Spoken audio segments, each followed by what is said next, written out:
You know Gray Bar for electrical parts, but there's one more thing you may not be thinking of us for that can help maximize your next project's total value. Our pre-project planning services are designed to help you win the bid, save on labor costs, and keep your installers productive across your entire build. The sooner you call us, the better. Because when we're there from the beginning, we can anticipate your needs and help you solve problems before they become problems. Yep, Gray Bar does that.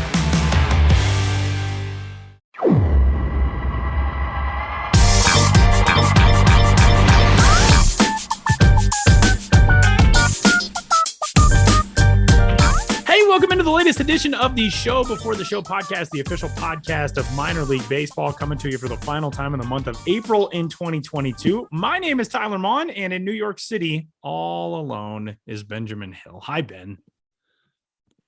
Hi, Tyler. And you did give the appropriate sort of sad-sounding somber enunciation of being all alone. I am all alone in a conference room known in the office. It's officially known. This is its name when you book it, the huddle room.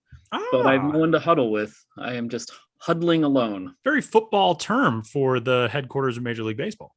Yeah. What would a better baseball term be for this room? You can't really call it like a conference room, like a mound conference. Like that doesn't really work. Yeah, I guess huddle kind of works. Do they huddle maybe like in the bullpen? There's like a huddle, pregame huddle. I don't know. Yeah, I think there's lots of huddling in baseball, even if the word is far more associated with a football huddle. I'm saying the word huddle too many times, and now it's starting to sound like a word that's not semantic a word satiation. I learned that from Ted Lasso, just like anybody else who just heard me say that term. So no Sam Dykstra on this opening segment this week. No Sam for our interview. Sam is in transit, I believe, as of right now, to Somerset, where he is going to be taking part in the Pipeline Game of the Month broadcast on MILB.TV and MLB.TV. And we'll catch up with Sam here in a little bit. He'll explain what's going on in Somerset this evening. And by the time you all hear this tomorrow, that'll be in the past, so it'll do you no good. But next month, you can be sure to tune in to the Pipeline Game of the Month. And we're going to dive into some fun stuff on this week's episode of the Show Before the Show. Thanks for hanging out with us. Wherever you are, you can get in touch with us, podcast at MILB.com. Ben is on Twitter at Ben's Biz. I am at Tyler Mon. Sam Dykstra, you can find at Sam Dykstra MILB. And we've got some good stuff to talk about. Coming up in a little bit, we will catch up with Andy Dunn, the president of the Vancouver Canadians, who are once more Canadian and back in Vancouver. For the first time in 3 years, the Vancouver Canadians closed their 2019 season at Nat Bailey Stadium in Vancouver, and they did not see that ballpark again until this past week when they finally got clearance to return and play a normal season in Vancouver. I guess it's anything but a normal season. That's a former short season club that is now a full season high A team, and a really fun conversation with Andy coming up about one of the best stories and storylines in minor league baseball this year. But we've got some other stuff to dive into on this week's episode, and we are going to kick things off with a fun story that Ben had on the site at MILB.com. We are already into Copa de la Diversión season here in 2022. I know we had the initial rollout of a Copa game the first weekend of the MILB season. Hillsborough, the Soñadores took to the field in Hillsborough. So we've had Copa games all across the minors, and Copa team names and identities have fallen into a bunch of different diverse and fun and awesome categories. One that has really popped up a lot across the minor leagues are luchadores inspired team names and identities for Copa de la Diversión, MILB's Hispanic and Latinx outreach initiative. And Ben, you got to put together a story about all of the different fighting blank sort of identities across the minors. I know Fort Wayne, the Manzanas, we've got avocados, we've got a bunch of other fighting things, Squirrel, who is a luchadores wrestler. Give us the lowdown on some of the best identities in the minors when it comes to luchadores inspired themes. Yeah, I mean, there's 85 teams participating in Copa, and 6, a not unsizable portion, have luchadores identities. Often with, wrestling and luchadors, that's Mexican wrestling, very popular in Mexico. And, they wear masks, they're high flying acrobatics. So that imagery has been adopted all over the minor leagues. The one luchadores themed team debuting in 2022 is Fort Wayne, the Manzanas Luchadores, the Fighting Apples. And that is a riff on, their primary identity. They're the Fort Wayne Tin Caps, but they're Tin Caps because Johnny Appleseed lived and died in Fort Wayne. And, that's what he wore on his head, allegedly, a tin cap. But now they spun off that to a Fighting Apples luchador identity, and that will be debuting on August 5th. But there's other teams of that nature in Hudson Valley, Reading, down east, North Carolina, Kinston, Sacramento, the Dorados, and the Richmond Flying Squirrels. So it's interesting to see, how much this motif has resonated. And in putting this article together, there's 85 teams in Copa, as I said, and sometimes, looking at so many different identities, it's easy to kind of gloss over some of the specifics. But the Reading Luchadores is a really great logo. And I know a lot of people listening to this love logos, love merch, love hats.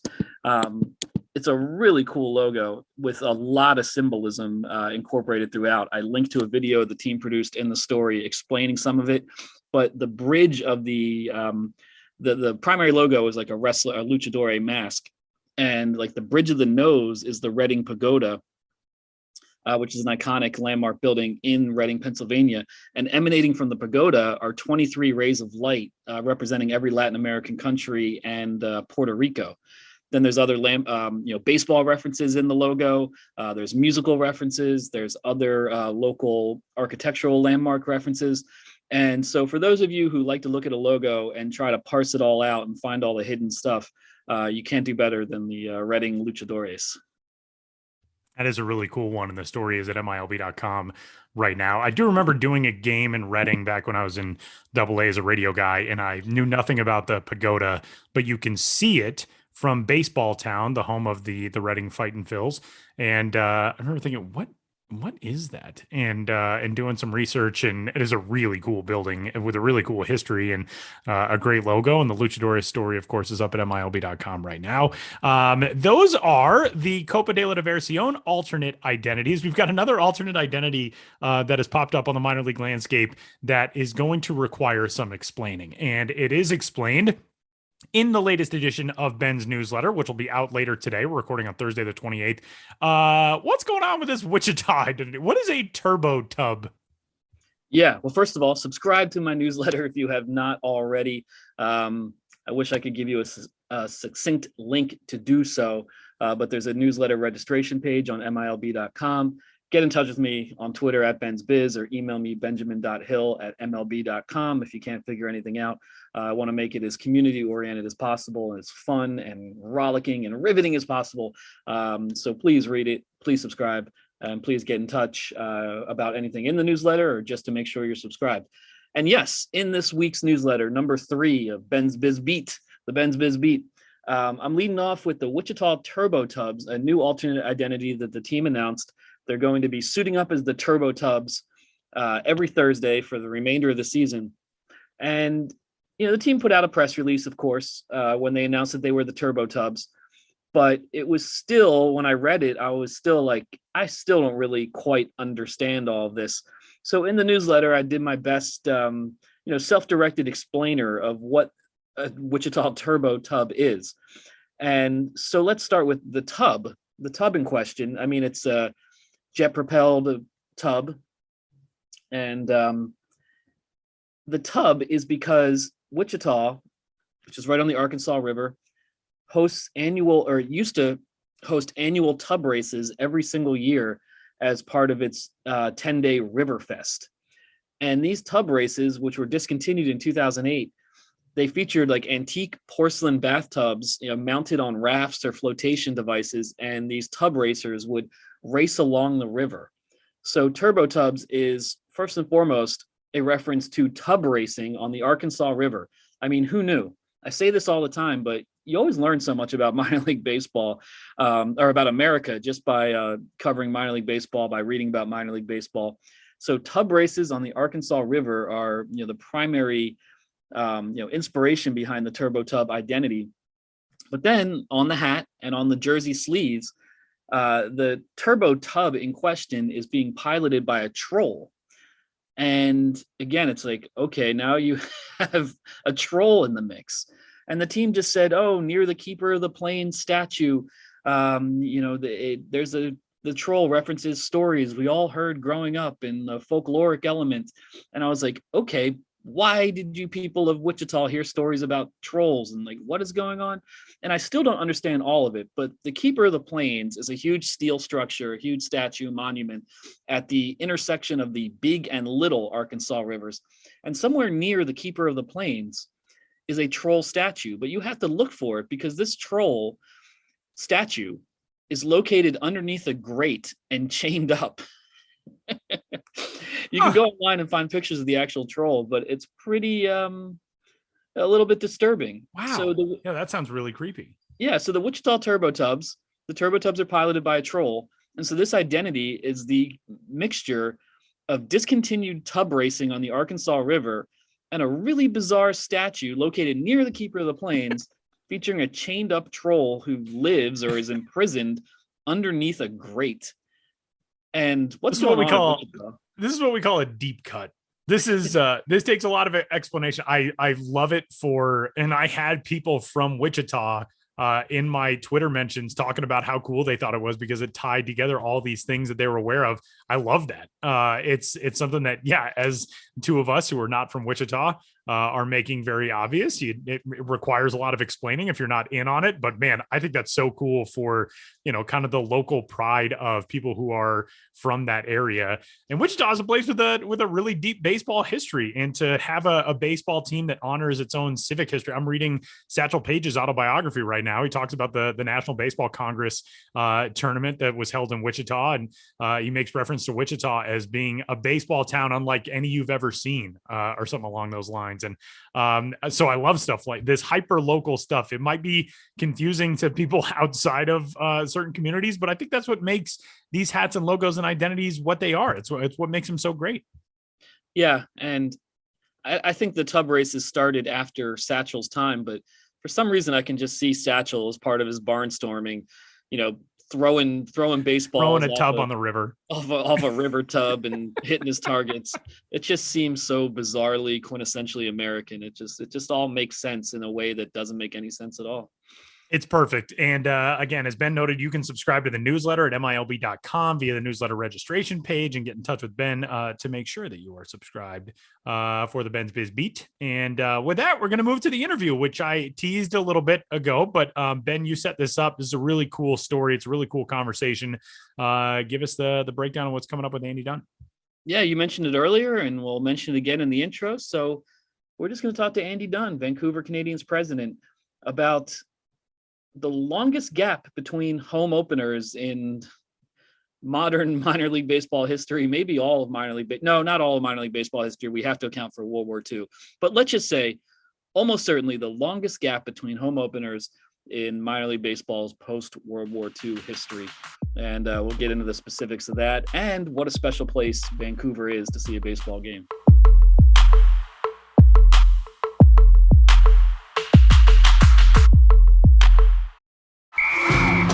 All right, listen up, nacho chips. Quiet down, crispy potatoes.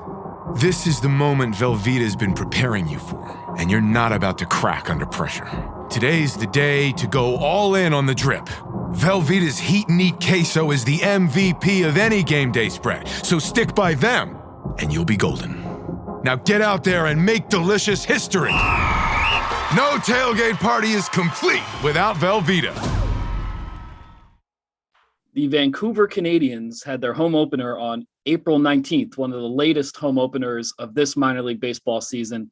But that doesn't begin to explain just how long Vancouver Canadians fans waited for opening day.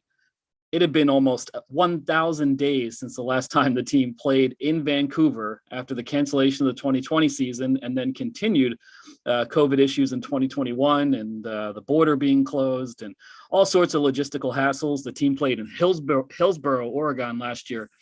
And now finally they are back, and here to talk about being back, finally, the Vancouver Canadians in Canada is Vancouver Canadians president Andy Dunn. Thanks for being here with us today, Andy. Oh, Ben, it's good seeing you. And like I said, it's been a long time since we've seen each other. And I know your travels have been shut down a little bit or slowed down. Obviously, our home dates were slowed down quite a bit, but it's great to catch up, and it's great to be playing baseball back in Vancouver.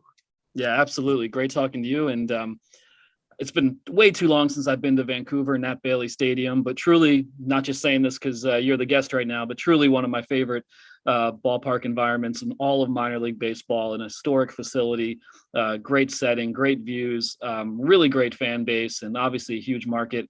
And that market missed a lot of baseball for a lot of years, for several years. And so if you can just take me through what it was like for that home opener 2022, after, what was it, 960 some days to finally play baseball again? I think it was 963 days or 967 days. I mean, who's counting 2 or 3, 4 days? But honestly, it was, and again, I've been fortunate to be through a number of opening days in different markets, different levels, but I've never seen something so emotional. It was, I mean, just to see our fans who, stayed with us and had tickets and rolled over tickets and purchased tickets to walk into the building and to understand Vancouver and Nat Bailey. I've never been anywhere that there's such affinity regarding a building. I mean, it really is. And I tell people this all the time. It's like Wrigley Field of minor league baseball. No one ever stops me and yells at me, why didn't you guys bunt in the 8th? Everybody stops me and wants to tell me a story about 25 years ago, 30 years ago. I took my grandson or my granddaughter, my grandfather used to take me to the ball games. Everybody's got a story about going to Nat Bailey. But when we open the doors and people are walking in, and you could literally see people walking around with tears in their eyes. It was one of the most unique, genuine, heartfelt things I'd ever seen. And it really took me back 2 or 3 steps. And, you looked at the night and, you worry about, how's your F&B going to operate on your first night? How's parking going to do? How's your staff going to, new staff, how are they going to operate with in-game and servicing and everything else? But on that one night, it was just so much bigger than that. It was just, nobody cared about anything other than being in the building, having their seat, seeing people they hadn't seen in a couple of years, because everybody knows these ballparks turn into part of people's personalities. It turns into almost like a church type setting where you look forward to seeing everybody all the time. But to see everybody and the emotion and just the smiles, it was more than a game that night. It was a homecoming, and it was really, really something special. Yeah, and it was so emotional because, in large part because it had been so long without baseball. I mean, the entire industry went through 2020, and then you had a more specific issue in 2021, having to play games, as an away team, essentially the whole season.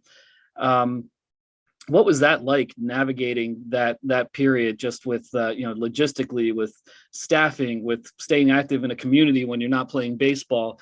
I mean, I know that's there's a lot of tangents you could go on with something like that, but if you could just kind of explain what it was like from an operational perspective to get through this. Well, it started early in the fall of 2020. Having seen what our parent club Toronto had gone through when, we were shut down in 2020 as the minor leagues, but the big league clubs are going to try to play, and just watching what our parent club was going through, trying to find a place to play. I mean, they had challenges. They were trying to go to Pittsburgh and a couple other places, Baltimore, potentially Tampa Bay, and we're having trouble finding a place to play outside of TD Park at the spring training complex.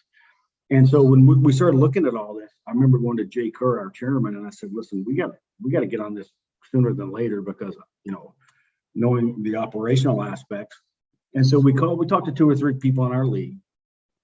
And, the greatest part about our league and the operators within our league is their willingness to help us out. So we ended up looking at a number of scenarios, field, clubhouses, travel, what else going to go into it. Decided to go to Hillsborough, and Mike McMurray and his lovely wife Laura and K.L. Wambacher, who are all dear friends, welcomed us with open arms. And we went down there strictly because we knew the facility. We knew, you're not going to find many facilities that have more than 2 clubhouse situations. We knew Hillsborough did with the adjacent football stadium. We could set up shop and have our own clubhouse for the entirety of the season. It really cut down on a lot of our travel. And so we ended up going to Hillsborough.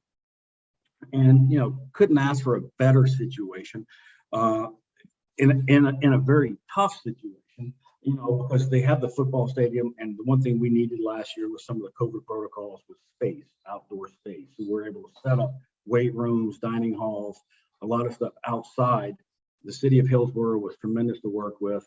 And, we had as good a situation as we could. But again, crowds were very limited. I mean, Hillsborough was used to having a 38-game home schedule, which they had since they had moved from Yakima. So now, last year, the Hops are going to a 60-game home schedule. Now the Vancouver Canadians come in and drop another 60. So they're going from 38 to 120 home days. The market was a little, whoa, this is a lot of baseball. And the other part is our fans in Vancouver, I know they would have come down for weekends and things like that, but they couldn't even cross the border. But it was tough. I mean, we went down with a staff of 3 with Stephanie Ellis, our assistant general manager, and Tom Backemeyer, who was our executive vice president, and myself went down. We went down with a staff of 3, ran a 60-game schedule, working remotely, and just had a summer that you'll never forget, and made the most of it. I can't commend our coaching staff and our players. They just grinded through it. There was never anybody complaining about lack of crowd, this, that, and the other. But everybody understood the importance last year was to get pitchers innings and get batters at bats. And it was that simple because, we want to do all these things and, you want to generate revenue and ticket sales. But last year, it was about developing players on our behalf. And, we took one for the organization and everybody understood that. But again, if you looked at the Jays' whole situation last year, yet Buffalo was taken to a different market. So I think we had high A the last year. I mean, low A with Dunedin. Trenton ended up picking up Buffalo. So you had three clubs displaced within the organization. So Charlie Wilson and everybody in the minor league offices did a tremendous job. And it was a tough year, not only for us in Vancouver, but for the Blue Jay affiliates all the way around. Andy, Ben touched on this a second ago, but you guys are faced with such a unique and tough challenge last year in that you are playing games away from your market and you're in a big and dynamic market. And, you've got an NHL team, you've got a CFL team to keep in touch with your fan base while you were unable to play games in Vancouver for 2 straight years. What was the community outreach like for you guys as a front office, as an organization, to just kind of remind people like, hey, we're going to be back here? It was interesting because Vancouver was locked down in a situation where we couldn't do a lot of community engagement. A lot of the businesses were still closed. A lot of the youth programs were still shut down.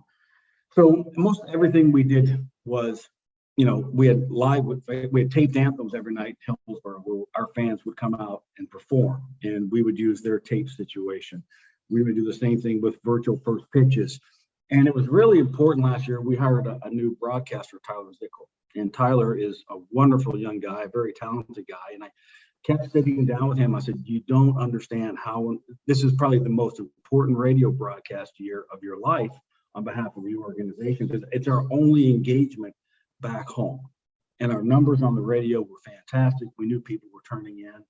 And I told Tyler, I said, you don't realize your audience is a lot bigger than anywhere you've ever been. You've never even seen the market. You've not met anybody, hasn't met a producer, hasn't met a board up, hasn't met anyone.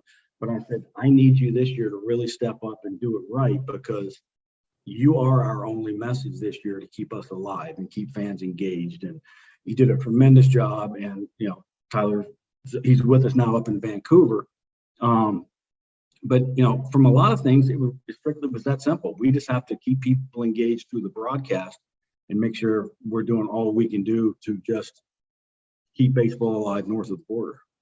I'm really glad you brought up Tyler, because I was going to ask you about the situation with having a broadcaster who is calling games for a team in a city where he hasn't even gotten a chance to check out the ballpark, hasn't gotten a chance to meet his fan base or anybody that he interacts with. And I got to follow his journey last year and see the way that Hillsborough really opened, like you said, with arms wide open for you guys. And, from the grounds crew putting the Canadians logo behind home plate to the anthems, like you talked about, to just creating a space where your franchise was allowed to operate, where even though you're sort of roommates with another team, I feel like they tried to make it as much home for you as possible. And Tyler got to be emblematic of that.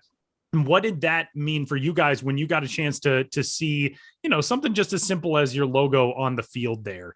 It's so challenging. There's no other organization who's having to deal with it the way you guys are. What did that mean for you guys to have that support from Hillsborough?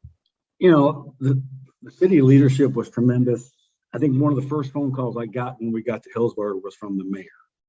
And the mayor could not be a bigger baseball fan, could not be a better human being. I think the first time Tom and I met him, we went out to have lunch, and the mayor came over and joined us and watched the first round of March Madness with us. So we sat around and had lunch and got to know each other. But coming out to the games, Mike and Laura McMurray, the owner of the Hops, might have missed 6 Canadians games all year. Just tremendous people. The grounds guys working for the Parks and Rec department. I remember talking to Tom Bachmeyer, and I said, whatever we do, load them up with C's gear. I want pullovers and hoodies and jackets, and we got to get buy-in from all these guys. And they did. And it's funny, I mean, last night we're playing in Hillsborough, and one of the groundskeepers sent me a photo of him wearing a C's shirt while he's working in Hillsborough during a C's road game. And I sent him a note back, said, you might want to change shirts. This might not be good for job security, but we certainly appreciate the support. But, our friends, KL and the entire front office of the Hops were fantastic to deal with. And, we did all we could do to make the best of a tough situation. I mean, we tried to stay out of the Hops way. One of the things we made sure we weren't doing was just ticket discounts, and we weren't blowing out $5 tickets. We wanted to make sure that we were able to maintain integrity with what the Hops were trying to do locally as well. So we'd never cut ticket prices on them or things like that. Didn't try to saturate with market with C's advertising and promotions. We kind of knew our place and knew our role, and we were just, we're going to do all we could do to be supportive, just have a place to play. Andy, you touched on this earlier, but in addition to all this, these times of transition, 2021 was the first time in over 20 years that the Canadians were a full season team, or that Vancouver had a full season minor league team. And now here, opening the season in 2022, it's the first time since, I believe you had said earlier, 1999, that Vancouver has full season minor league baseball. So what's it like now to finally get going again, but also be doing it in the months of April and May for the first time in a long time? We've got our first home stand in, but again, we're facing some of the challenges that every market faces in April. April baseball's tough. It really is. I mean, one of the good things is we developed a market that we've created ticket scarcity within the market. So the summer months have been hard to get tickets to. We have more tickets, more opportunities, more nights for people to come out and rent suites and have barbecues and group activities. Because traditionally, by April of our June season, traditionally, we'd be sold out for the season. But right now, everybody's coming off COVID. Corporate communities aren't really engaging as much groups right away as they have traditionally. We have some inventory, which is, good and bad. So we're basically just spending our time just making sure the market understands we do have April baseball, we do have May baseball. It does start earlier, and people have responded tremendously. I mean, our season ticket base is up, our group numbers are up just because of the number of openings that we have. And we'll get through April, we'll get through May, and we expect to have a massive summer. And but again, the old saying, "There's no place like home," really rings true for everybody, both our players as well as our front office and our fans up in Vancouver. Andy, we'll close this interview kind of along the lines of where it started, talking about Nat Bailey Stadium being such a special place and meaning so much to so many in the community. And I know a lot of the people listening to this podcast love to do their own minor league travels, and Vancouver is always a recommended destination. So what are some of the aspects of the Vancouver Canadians experience that you think are the most unique and memorable? Well, I love the fact that, we created our own in-house race with the sushis. The sushi races, we try to get people not to bet on the sushi races at the ballpark, but it still goes on. But the sushi races are great. The dancing ground crew is great. Some of the food items are unique. Our 3-foot hot dog is something that's been tremendous for us at the ballpark. Our home plate pretzel, which is the size of a large pizza, is kind of fun. Just the end game, we do a lot of things. We stay off the field. We don't do an awful lot of promotions on the field. We run it more like a major league game would take place, because we're in a major league market. You don't hardly ever hear us say the term minor league, because we're in a major league market. We're not the minor league baseball team in the market. We're the baseball team in the market, and we leave it at that. But again, it's just a unique, special place. And when you walk in the doors, you literally feel like you're in 1965. And but it's a clean building. It's an older building, and we all understand, at least all the operators who listen to these podcasts know, older buildings are great. There's nothing wrong with an old building when it's clean, and that's something we take great pride in. But they're hard to maintain. They're hard to operate. They're expensive to operate. So, but again, just coming in, you have to make time to at least pay one visit to Nat Bailey. And I say it locally in Vancouver all the time. To me, Nat Bailey is the second most iconic place in all of Vancouver behind Stanley Park. And, but again, it's an unbelievable setting to watch a ball game.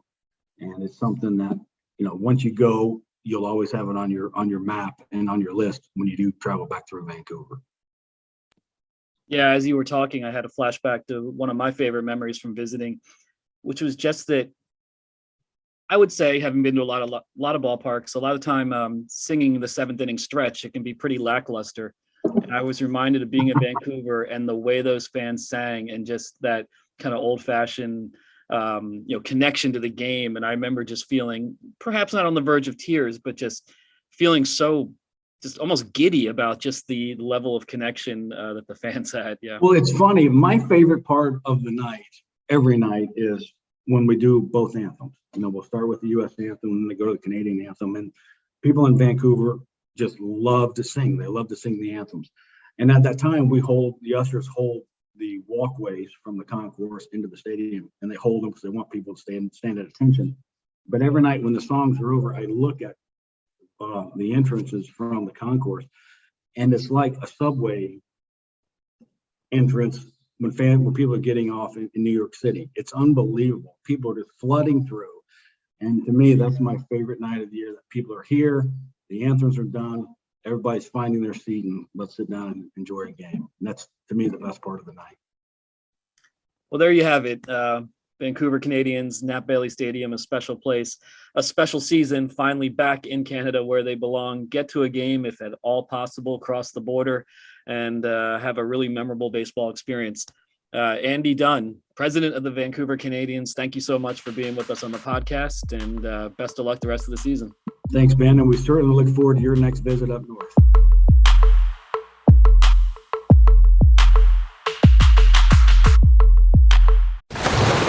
Raise the rudders! Raise the sails! Raise the sails! Captain, an unidentified ship is approaching. Over. Roger. Wait, is that an enterprise sales solution? Reach sales professionals, not professional sailors. With LinkedIn ads, you can target the right people by industry, job title, and more. Start converting your B2B audience today. Spend $250 on your first campaign and get a free $250 credit for the next one. Get started today at linkedin.com/campaign. Terms and conditions apply. We're hitting the time machine for segment number 3 on this week's episode of the show. Before the show, travel back with us all the way to the day before we recorded everything else in this episode. Sam Dykstra joins the show. Hello, Sam. How are things in Somerset, where you are currently as we're recording the show that people are listening to? I know, yeah. When you guys are listening to this, I will be in New Jersey. I am currently in New York, but let's pretend I'm staying overnight in New Jersey for this game that is 1 hour from my house. But yeah, no, I'm sorry that I missed the first segment with you and Ben and the interview segment this week. I am out on assignment doing the MLB Pipeline Game of the Month, this fun new feature we have over there on the site. I'm going to be covering the Somerset Portland game on Anthony Volpe's 21st birthday. So that'll be exciting to be with him and to talk to him on that day and see how things are going with him and his introduction to AA. But yeah, because of that, I have to record a day early. So you and I are on Wednesday. Here we are on Wednesday. Here Ben and I were on Thursday. It's all kinds of madness in the podcasting world. For the Pipeline Game of the Month, for those interested, give us the parameters of what the Pipeline Game of the Month is going to be. Yeah, we should do that. So after the game has happened, you guys are going to be hearing this on Friday or over the weekend, but typically one game a month. We will be going to a game that is on MILB TV. That game will also be on MLB TV. So if you have a subscription over there, it's your opportunity to watch some minor league baseball. But we're going to really be blowing out the game as an event. There's lots of different things. It's going to depend on the game, the day, what's going on, who the players are, etc. A few things I will be doing for the first MLB Pipeline game of the month, I'm going to be doing a ballpark tour on Instagram Live of TD Bank Ballpark there in Somerset. I will be doing a pregame Instagram Live interview with Anthony Volpe on his 21st birthday. Lots to get into with that. We will be turning that into a Q&A for MLB.com. So check back in on that. I'll be transcribing that interview, putting it up on the site. We'll have video clips, etc. One thing I'm hoping to get done, which, knock on wood, is a pitching tutorial with one of the top pitching prospects in the Yankee system. I'm 95% sure who I will be doing that with, but as we're sitting here on Wednesday, don't have full confirmation, so I don't want to spoil it. But I will be doing it with somebody from the Yankee system. A lot of promising arms on that Somerset team. We'll be going through his repertoire, what works best, how he throws it, how it's developed, how his delivery has developed. It's really like a self-scouting mission. And then I will be on the broadcast. And that's how hopefully all of these will go, is that either myself, Jim Callis, Jonathan Mayo, whoever's in town for these MLB Pipeline games of the month will be on the broadcast as well. So it'll be another opportunity to hear us speak about some of the top prospects in the game, commentate on the game as it's going along. It should be a lot of fun, and I'm really excited to get us going here on Thursday. So let's dive into our 3 strikes for this week's episode of the show. Before the show, I'm just bringing it back as the title of this segment. We are going to talk about 3 big topics in minor league baseball this week, and we're going to kick things off with a pair of 14 strikeout performances for the Cleveland Guardians prospect Daniel Espino and the Philadelphia Phillies prospect Andrew Painter, who both K'd 14 batters over 5 innings on the same night earlier this week. We don't see a ton of strikeout performances that reach the mid double digits in the minor leagues. We really don't see them in April. And we got to see 2 on one night because baseball is weird that way. Andrew Painter, I believe, said that he pretty much just threw 2 pitches the entire night. Daniel Espino was lights out throughout his night. Sam, tell us about those 2 stories. Yeah, that was insane. Just following that on Saturday, talking to some folks who were working for us for Pipeline, and some of the other folks that were just, in the industry trying to figure out what was going on. And it was like, how often do you see 14 strikeouts in 5 innings? And it's like, rarely, if ever. And we were trying to scramble to see when the last time that's happened in history. And it's like, oh, it actually happened also today. It's just so rare that you ever see that, like you were saying, Tyler, especially in April when guys are on innings limits, pitch limits. You don't want to see them going deep into games. Both of these guys only lasted 5 innings, but of those 15 outs, 14 were strikeouts. It was really, really killer. You were talking about Andrew Painter, who, based on the line, had the better start of the night. He only gave up 1 hit, had no walks. Again, 14 strikeouts. I'm going to keep saying that over and over. But based off the StatCast data that we get for Florida State League games, selects Florida State League games, pretty much everyone that isn't played in Daytona, his stuff was killer as well. Most of his swings and misses were coming on the 4-seam fastball, which averaged 97.4 miles an hour. He topped out at 99.8 miles an hour. He's certainly a tall pitcher. It's easy gas. It comes out of his hand really easy. He's another one of those guys who, it almost looks like he's kind of handing the ball to the catcher. He's standing at 6'7". The fact that he didn't have any walks for somebody of that height is really astonishing. But you mentioned he threw 2 pitches. The other one was a slider. He got 10 swings on that. 5 of them were swings and misses, almost equal. So that's a 50 swing and miss rate, 50% swing and miss rate. The fastball was 56%. Guys on the other side were just not hitting him whatsoever. They couldn't touch him. It seems like he was working fastballs up, sliders down and away. That combination of velo and movement really, really worked well at the low A level. Daniel Espino, you could say it was more impressive because it came against double A bats. From a line perspective, it wasn't quite as nice. He gave up 2 earned runs on 3 hits, also didn't walk a batter, gave up a home run to Gunnar Henderson, another top 100 prospect. Nothing really wrong with that. But again, 14 strikeouts in 5 innings. I remember Jim Callis of MLB Pipeline talking with him, and he caught one of Espino's starts in spring and said it was the talk of his spring training in Arizona. It just seemed like scouts were flocking to see Espino.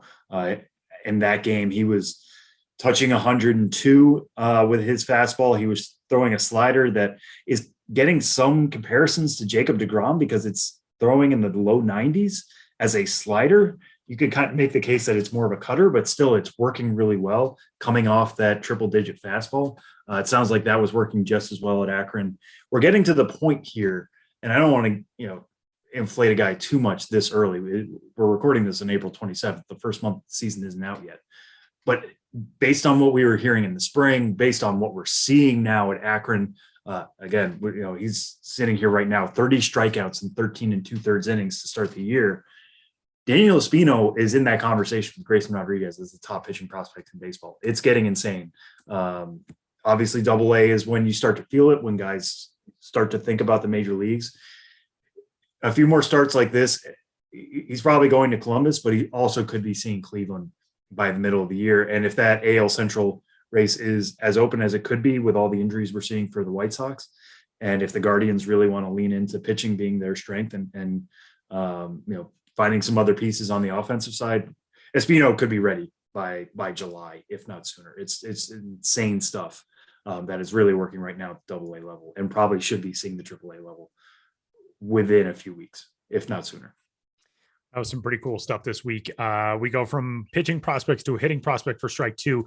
Michael Busch in the Los Angeles Dodgers organization, as the Dodgers just continue churning out anybody who is at the top end of that system, even guys who are at the back end of that system. Jacob Amaya, his teammate, has been one of the most hotly discussed prospects as of the last couple of weeks in minor league baseball. But the third ranked prospect in that Dodger system, Michael Busch, was already having a very good season. He has turned his season to an extremely good one over the last week plus. He had 2 home runs through his first 10 games this year. He's now got 6 over his last 7 games. The slash line sits as of right now at 305, 468, 746. He's got a slugging percentage that some guys would be happy with as an OPS. Some really impressive stuff from Michael Busch. Have you heard anything as to the keys to what has flipped this power switch for him? It's such a huge additional element now for Michael Busch to have, and especially being a guy who, he's played primarily second base. I know he's also gotten time in the outfield this season, and he's got the ability to play over at first. He's versatile there, but adding the power is a big element. Yeah, no, it's huge. I mean, the thing about Michael Busch is that he's always been offense first. He's a hitter friendly. He's a hitting necessary, really, prospect, if you want to put it that way. You talked about him being second base, first base, now some outfield. There might be some third base also mixed in there, just because the Dodgers need to find a spot for him somewhere. It's going to be really interesting to see how that's going to kind of shake out. But he's hitting, and I think a big reason of this right now, and the only word of caution I would give to this, is that he's repeating the Double-A level. He played 107 games for Tulsa last year. He had an 870 OPS. He had 20 homers in those 107 games. The power already played in the Texas League. What he's doing now is proving that he probably shouldn't have been back there to begin the year, but the Dodgers right now don't really need infield help.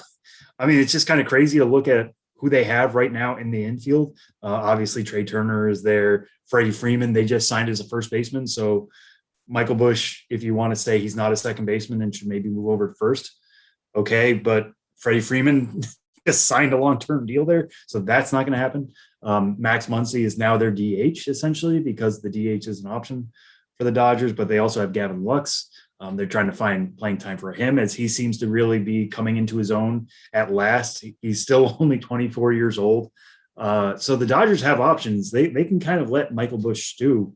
Again, what I was saying with Espino is that I expect him to be in AAA in a few weeks' time. I expect Busch to be there even quicker at this point. His 8 home runs are second most in all of Double-A. He's getting on the older side himself for that level. He's 24, so he's roughly the same age as Gavin Lux is right now himself. I just think he needs the challenge of AAA. Now, AAA for him is the Pacific Coast League, and that's obviously a hitter's league. So we could see the power certainly continue there. And who knows, the Dodgers might have themselves a really good problem, as they typically do, it seems like every year, with another major league ready bat in Michael Busch by June or July, and they have to make some tough decisions. Who knows, there could be injuries along the way. They may need to tap into their depth, and he could get meaningful at bats for them. But the fact that the power is playing right now, it's an above average hit tool anyways. He's going to need it because he's not really that fast. He's not really that good of a defender. All the other tools are basically 45s, but the hit and the power are at least 55. We're getting close to maybe a 60 on the power side. And yet again, here we are talking about the Dodgers and trying to find a place for one of their gifted hitting prospects. Maybe he's trade fodder come early August, but right now they're going to let him mash at AA, and hopefully he gets to see OKC pretty soon. All right, and strike three this week is a big one. Adley Rutschman has returned to a professional field with the Aberdeen Ironbirds. Adley Rutschman came out of spring training, the number 2 prospect in baseball, with an injury that limited him to a later start to the season. He's only gotten a couple of games in so far with Aberdeen at high A. He's got just 1 hit through his first 6 at bats. He's got a walk as well. But obviously we know what Adley Rutschman is able to do, is capable of doing, and will do at some point this season. It's big, obviously, for the Orioles to get him back in action. He is the biggest piece in that rebuilding puzzle for Baltimore right now. But we talked a little bit about him last week. It's exciting for Orioles fans, a franchise that hasn't had a lot to be excited about in recent years, to finally get Adley Rutschman back on the field for 2022. Yeah, and it's not only going to be him. Also at Aberdeen, DL Hall, I believe, is slated to start on Friday. Yes, as he comes back from his own injury issues. DL Hall has a longer history of injury problems, so it seems like the Orioles are taking it especially slow with him and wanting to build him up. But that's amazing to get those guys both back. If you're sitting there at home wondering why are they at Aberdeen, the answer is basically Aberdeen was at home. And the Orioles have maybe the most tightly knit minor league system right now, just in terms of where their low A, high A, double A, and AAA teams are. They wanted those guys to be kind of close to the area. Aberdeen played at home this week, so it just seemed to work out really well. But there's no bones about it. A healthy Adley Rutschman is basically major league ready.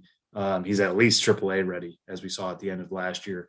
So I expect him to be in with Norfolk pretty soon, matching up once again with Grayson Rodriguez, who we talked about last week, you and I, Tyler. But these first 2 games, he's looked healthy.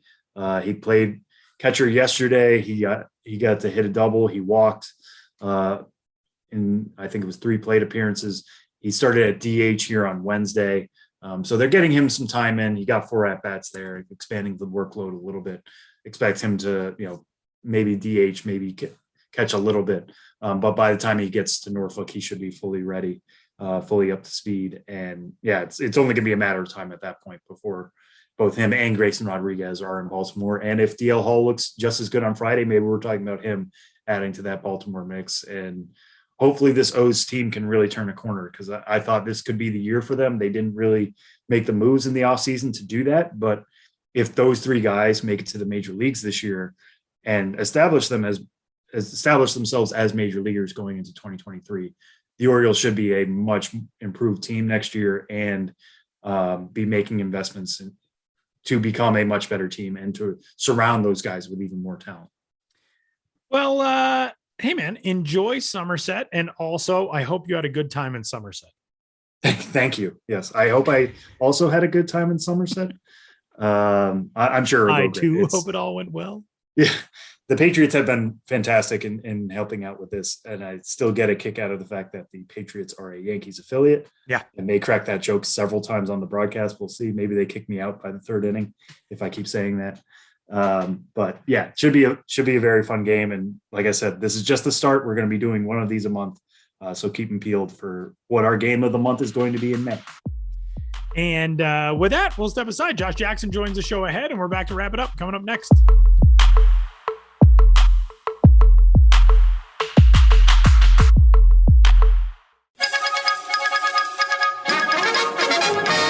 We interrupt this podcast to bring you another thrilling edition of Ghosts of the Miners. Now, here's your correspondent and host, Joshua Jackson.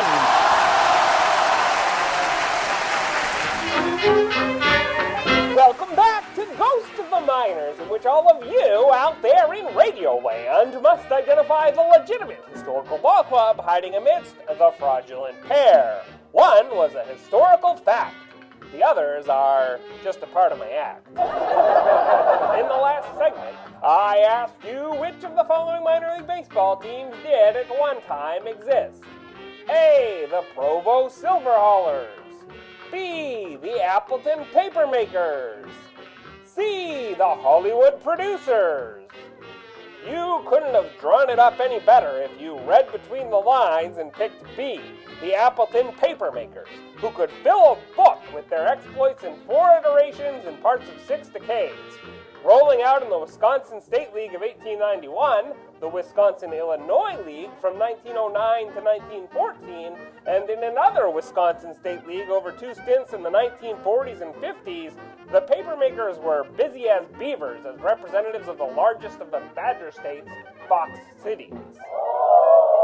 Appleton's paper industry dates back to the middle of the 19th century, and to this day, a visitor to Appleton can, before seeing a Midwest League game hosted by the High A Wisconsin Timber Rattlers, pay a visit to the Paper Discovery Center and learn about the rich history of papermaking in the town.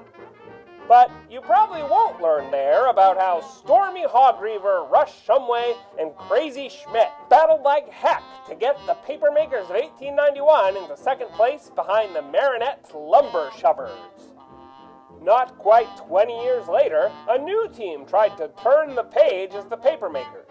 In 2009, Appleton's first entry to the Wisconsin-Illinois League didn't manage to upset the apple cart, finishing behind former Ghosts of the Miners favorite the Green Bay Bays and the Madison Senators, but in 1910, the Papermakers reamed them all, with James Earl Ike McCauley, soon to be a big leaguer with Pittsburgh, leading the way on offense, and Michael Murphy, their ace on the mound.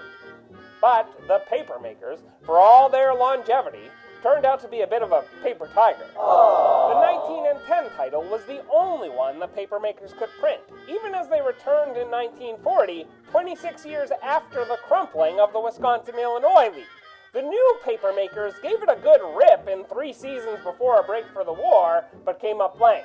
And, resuming after the war, never got beaten to a pulp, but never finished above 5th from 1946 through 1953, when the Boston Braves moved to Milwaukee, which wilted the well-being of Wisconsin's minor league scene. In 1954, the WSL was no more. And that's how the Papermakers folded. Now, on to the question for next time. Which of these peripatetic pros played far and wide in the minors of yesteryear? A, the Warren Wanderers. B, the Tacoma Travelers. C, the Roanoke Ramblers. Want to know the answer? Take a hike. Or tune into the next Ghost of the Miners. But for now, you'll have to excuse me. My producer Ben Hill is doing some spring cleaning, and he's trying to throw me out.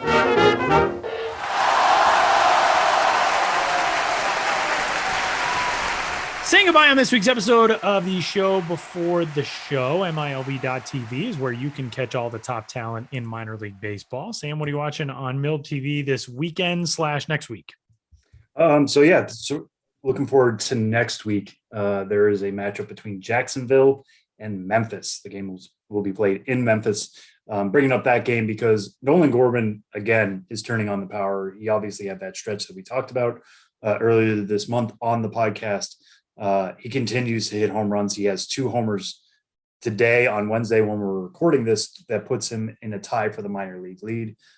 Maybe by the time you guys hear this, he'll have hit more. Maybe by the time you guys hear this, he'll have played his way to St. Louis. Who knows? He seems to really be knocking on the door there for the Cardinals. But all the pieces are there for him. Juan Yepez is another really promising slugger for the Redbirds. He seems to be catching fire here late in April. So a lot of firepower in that Memphis Redbirds lineup. One thing to note, it is Jacksonville, which means Max Meyer could pitch. He's right now slated to pitch on April 30th. So it means if he does pitch in the Jacksonville at Memphis series, it will probably be in the latter half of the week. Just keep an eye out for that and see where he's going to go. But Max Meyer versus Nolan Gorman, that's going to be must-see MILB TV for sure. So make sure you tune in for that one. And I'm sure we're going to promote the heck out of the game when it comes along, whenever that will be. Again, probably later in the week. He's starting here on the 30th as scheduled, but should be a really fun one there in Memphis. Tyler, you're on the other coast. You're going to the Northwest League, correct? I am, and I am going to the home of our interview subject for this week's episode of the show before the show, Andy Dunn, team president for the Vancouver Canadians, but I'm actually not doing it for Vancouver. Sorry, Vancouver, but rather for the Seattle Mariners affiliate, the Everett Aqua Sox, which will be on the road at Vancouver starting next Tuesday, May 3rd, because that's a fun Everett team, and they have one of the best prospects in baseball, number 11 overall, shortstop Noelvi Marte. And the reason I'm recommending this one is because Everett does not have MILB TV for home games, so getting a chance to catch Noelvi Marte on MILB.TV, you got to wait for him to be on the road to do that. So he and his mates will be in Vancouver. They will travel north of the border from Tuesday through Sunday, and you can catch all of those games at MILB.TV. And that will do it for this week's episode of the show before the show. This is a fun one. And big thanks to Sam for swinging through in his week of travels. He's also an uncle yet again, with a new niece who has arrived. Congrats, buddy. Congrats to your sister and your brother-in-law and the whole family. Thank you. Yes, Nora Louise, who I will be meeting on Friday, and I'm very, very excited.